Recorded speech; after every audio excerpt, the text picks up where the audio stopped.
An exercise that I'll give people to work on control of their shoulder blade and to kind of work on the areas that they're not so good at is what we call a scapular clock. Normally we would do it in sideline because then there's no weight of the arm, but for viewing purposes, we're just gonna do it in standing. So if I was laying on my right side, I'd be working on my left shoulder, it'd be the up shoulder. So our basic movement of our shoulder is that we shrug it up and down, right? But we don't actually do that too much during the day. We always work in these diagonal patterns.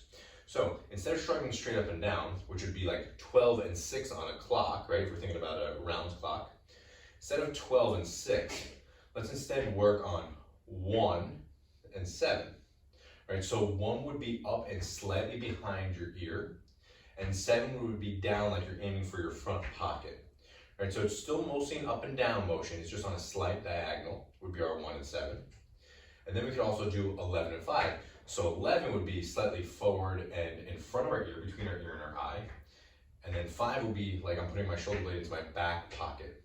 Right, so I'm just gonna go up to the 11 and down to the 5. And when you're doing these, you're gonna notice that some of the motions are very easy and some of the motions are very difficult. Whichever one is really difficult for you is the one that you need to work on. It's the one that you don't have good motor control. Your brain doesn't know how to control that pattern very well.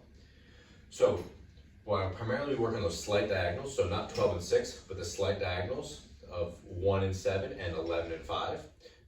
We can look at all the numbers of the clock and use that as an assessment, right? So if I was going 12 and I felt good, I can go 1, I can go 2, I can go 3, right? I can go all around the clock to all those different numbers and find which number do I struggle with.